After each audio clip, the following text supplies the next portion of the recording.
Medical marijuana is a national debate. Everyone tends to have their own opinions on it, and some people don't want it to be brought up. 33 states have legalized marijuana medically, and 11 states have legalized it recreationally.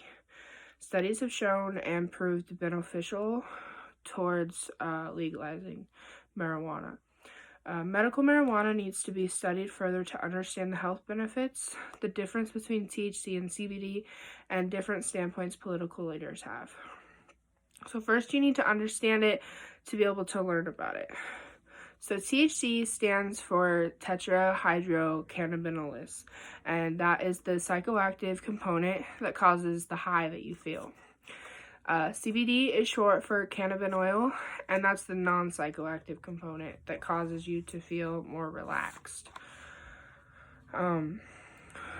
So when you feel high, you will feel lightheaded. You might have a dry mouth, which is also called cotton mouth. And towards the end of the high, you might feel like tired and sleepy. So depending on how much marijuana you consume, you may feel dizzy, lightheaded, paranoid, slow, your mood might change, and if it's like extreme, you might have hallucinations.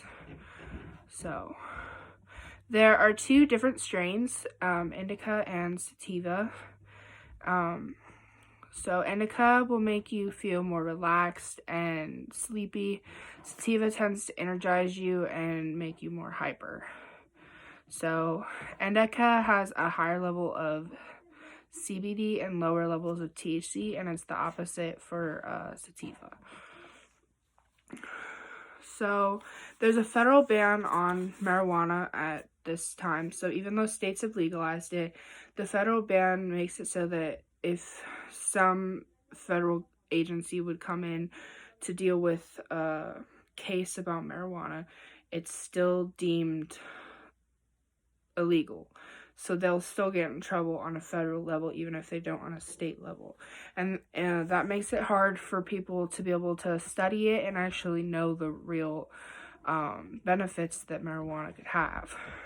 So it can help depression, anxiety, anorexia, and other cases. And there's more serious cases that it can help, including cancer, epilepsy, Alzheimer's disease, and glaucoma.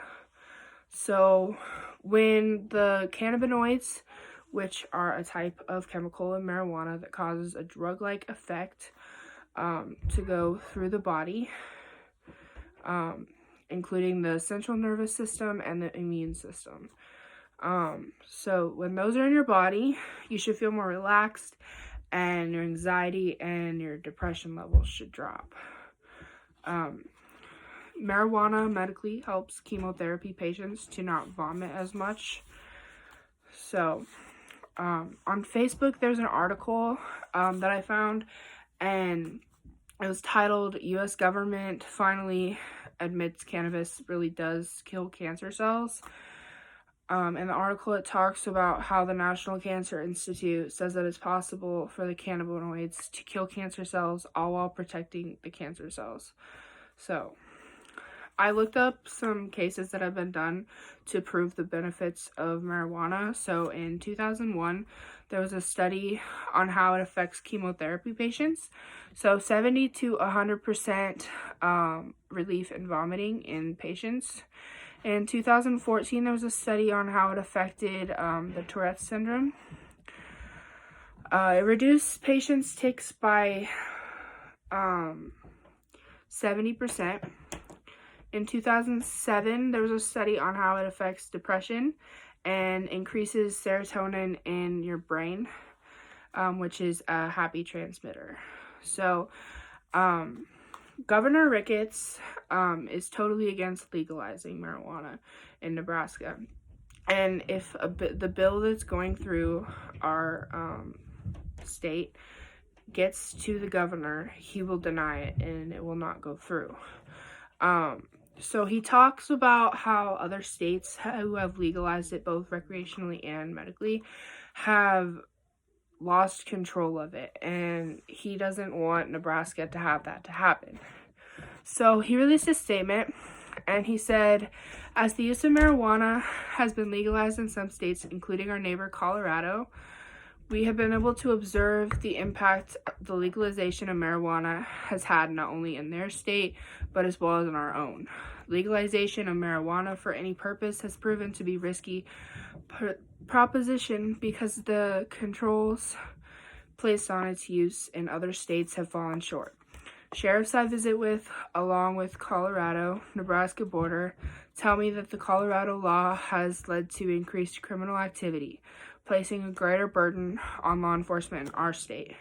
While Colorado legalized recreational use of marijuana, states like California, who attempted to limit marijuana use to a medical purpose, have seen their system abused by marijuana users who access dispensaries for recreational use.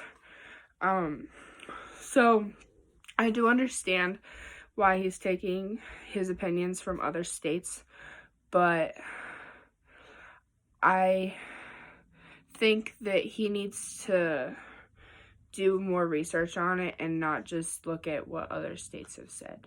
So he needs to learn more facts about it. So, thank you.